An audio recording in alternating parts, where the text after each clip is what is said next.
Le PSG qualifié pour les huitièmes de finale de la Ligue des Champions. Paris a battu l'équipe de l'Olympiakos 2-1 et a assuré dans la foulée la première place du groupe C. Voilà une bonne chose de faite, même si ça n'a pas été aussi simple que ça. Laurent Blanc peut féliciter ses joueurs un à un. C'est grâce à un travail d'équipe que le PSG se qualifie pour les huitièmes de finale. Mais avant cela, Paris est passé par toutes les émotions. La joie d'abord avec l'ouverture du score d'Ibrahimovic pour son 100e match en Ligue des Champions. Puis la peur après l'expulsion de Marco Verratti en début de seconde période. C'est la deuxième fois qu'on fait la moitié d'un match à 10 contre 11. C'est la deuxième fois qu'on le gagne, qu'on arrive à le gagner. Cette envie de gagner, cette envie aussi d'aller de l'avant et de ne pas préserver à tout prix le score nous permet de rester dangereux. Mais sincèrement, je m'en serais bien passé durant cette deuxième période. Paris aime décidément la difficulté. Manolas s'égalise à 10 minutes de la fin. Mais c'était sans compter sur Edinson Cavani à la 90e, parfaitement servi par Marquinhos. Il permet au PSG de s'imposer 2-1 et d'assurer la première place de son groupe. Je suis très heureux d'avoir fini la première place de la groupe. L'équipe, les joueurs les montrent la force mentalement de la joueur. J'espère qu'on continue comme ça jusqu'à la fin. La fin, comprenez le plus loin possible en Ligue des Champions. Objectif principal du PSG cette saison.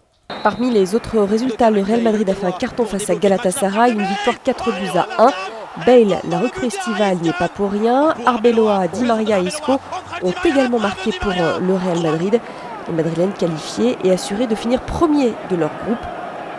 Et si Cristiano Ronaldo n'a pas marqué hier soir, pas grave, le public le soutient toujours dans sa quête du Ballon d'Or. Hier, dans le stade, tout le monde arborait un masque à son effigie. Autre résultat, le carton là encore de Manchester United 5-0 à Leverkusen. Les Red Devils sont qualifiés. Idem pour le tenant du titre, le Bayern Munich et Manchester City. Les suites des incidents de dimanche lors du match Nice-Saint-Etienne, la Ligue a décidé de sévir jusqu'à la trêve. Les tribunes supporters-visiteurs seront fermées. Les supporters verts manqueront notamment les matchs de coupe de la Ligue.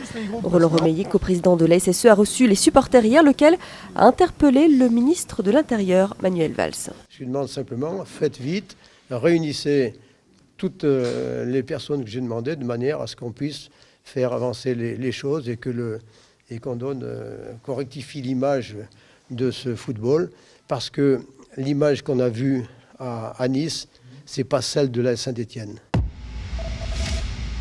Teddy Tamgo, blessé de nouveau, le champion du monde du triple saut s'est fracturé le tibia gauche. Ça s'est passé hier à l'INSEP lors de son entraînement. Il a été transporté à l'hôpital et opéré hier soir dans la foulée.